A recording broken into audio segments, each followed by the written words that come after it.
Atlanta News First Plus starts now with a First Alert Weather Day. All right, everyone. Today is a First Alert Weather Day. I'm First Alert Meteorologist Courtney Jacobazzi. We are going to cover everything that you need to know about what to expect in terms of today's storms. I know everyone is probably like, when is this all coming to an end? It has been such a rainy and stormy May. In fact, I was looking up some details today. So far in the city of Atlanta, so at our rain gauge at the airport, we've picked up almost 7 inches of rain. So that's double the amount where we should be. So with that said, we've picked up a lot of rain, and with more storms incoming, we've had a lot of downed trees recently with our afternoon storms. I do expect more of that today. So our First Alert Weather Day, the timing between about 11 a.m. and 4 p.m. We do have a few showers starting to move into northwest Georgia, few rumbles of thunder north of us in Tennessee, but I think we'll start to watch in our far northwestern counties first around 11, and then that rolls into the 4 o'clock hour. By 5 p.m., when a lot of you are kind of ending your work day, we're going to be dry and your evening looks a lot nicer, but a line of strong storms is what to expect. So let's take you through First Alert Futurecast here. Again, 10 o'clock right now, we have showers and storms ongoing out to our north. That will move into northwest Georgia over the next couple of hours. This latest model run slowing down just a touch, but the issue with that is that means that more of us will experience this storm system within the heat of the day. So 11 to noon, we're looking at far northwest Georgia from Towns, Union, Rabun County, Fannin, Gilmer County. So we're talking Ellijay, Blue Ridge, up into Rome, Floyd into Tuga counties.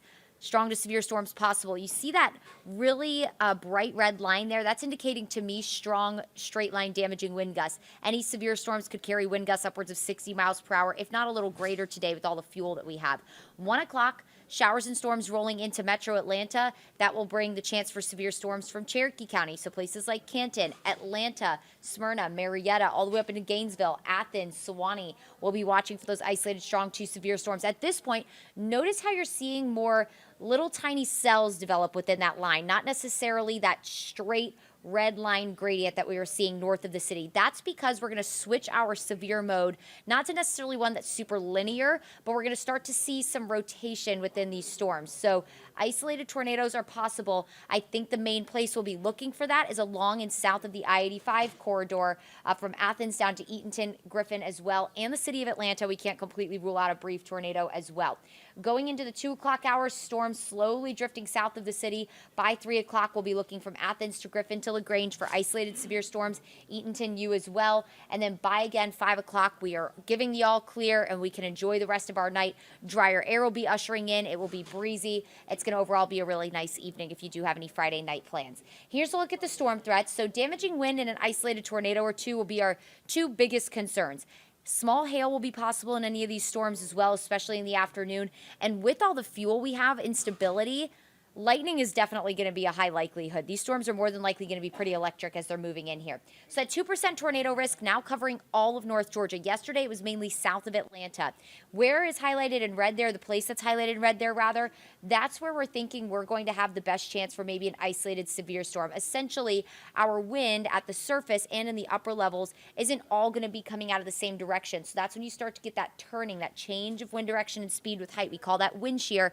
That's an ingredient you need for isolated tornadoes. So from Sparta, Union Point, Madison, Eatonton, Monticello, over into McDonough, Conyers, Athens, we'll be watching for an isolated tornado. Now, don't look at this and say if you're outside of this red dot that you're not going to have the chance for an isolated tornado. All of North Georgia does have the threat, but that's where we're thinking is the greatest risk for an isolated tornado. Really important to have a way to receive weather warnings. Our First Alert Weather app, a great tool to have. We're going to update it as soon as I get off here. I'm going to go and do an app update for you, and this will let you know hour by hour when to expect the storms. It will let you know if storms are in your area. Most importantly, today, it will give you severe weather alerts. Just go to the notifications or your settings and turn on those severe weather alert notifications. Really good tool to have, especially with the threat for tornadoes today. It will ping your phone, and then you and your family can go into your safe place to stay safe when storms are rolling through. Lower humidity ushers in for the weekend. So let's talk about the good news now. Lower humidity. We're talking dew points in the 50s, really comfortable. And overnight tonight, so really tomorrow morning, we're waking up in the low to mid 50s, guys, with low humidity and a breeze. Catch me on the back porch with a cup of coffee in my hand, okay? It is just going to be spectacular overnight tonight. Tomorrow afternoon, we'll see a lot of sunshine and low 80s. It'll be a little breezy tomorrow as well. Same thing Sunday morning, really comfy start. Sunday afternoon and evening, really after 3 o'clock, a few showers, maybe a rumble of thunder starting up in the mountains. So if you have any afternoon plans up at Lake Burton, Lake Rabun, Lake Blue Ridge, up in the mountains in general, a few showers and storms will be possible in the early afternoon. That could sink into North Metro around sunset.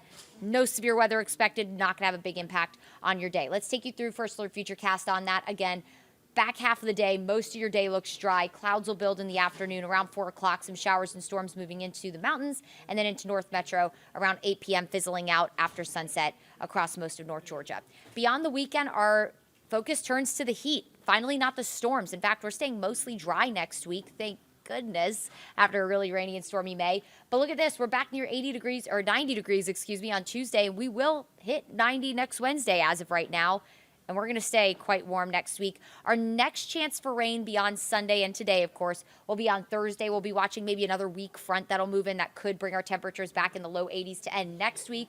But we'll worry about that when we get there. We'll just be thankful to have a drier pattern set up after this really stormy May. So again, today, between about 11 a.m. and 4 p.m., you need to have your alert high because we will have the potential for severe storms to roll into North Georgia, including the potential for isolated tornadoes. And then we will just breathe a sigh of relief and enjoy the beautiful weekend that will be mostly dry outside of a few showers on the back half of the day, Sunday, north of the city. And then we turn up the heat for next week.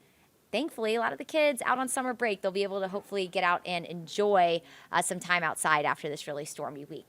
All right, well, of course, this stretch of severe weather has felt very prolonged, and we've had a handful of tornado warnings, not only over the weekend, but we had one in Henry County yesterday that caused very substantial damage to someone's home down in Henry County. Atlanta News First reporter Sarah Hammond takes you to Henry County for the latest. Well, we know that actor Trey Chaney, known from HBO's The Wire, and his 18-year-old son were the two people taken to the hospital after a tornado. Take a look, completely destroyed their home here in this neighborhood. Chaney says his son Malachi is still in the hospital with broken ribs. His dad tells us the teen was thrown about 300 feet from this now leveled home to the wood line. And this happened just after the tornado crossed over I-75 yesterday, leaving behind obviously a lot of damage. Henry County Deputy Police Chief Jason Bolton says his crews started responding to calls for help almost as soon as that tornado formed. He says it came without warning. Chaney calls the destruction and injuries to his son life-changing. And Courtney Bucio lives nearby and says she heard pieces of their house hitting her own as it was ripped apart. I saw a rotation forming right in my backyard, and then I could see things started flying, so I ran to the closet and got on my hands and knees and covered my head and just started praying, and I could hear things hitting the house, and just all I could think was, oh my God, oh my God, oh my God. And then a few minutes passed and everything got quiet. The sun is up here, so we're getting a little better look at some of the damage left behind. But the National Weather Service says yesterday's tornado happened less than half a mile from where an EF0 tornado came through in April. And they say they're going to be out here surveying the damage as soon as possible. Are you going to roll package in Locust too? Grove, Sarah Hammond for Atlanta News First.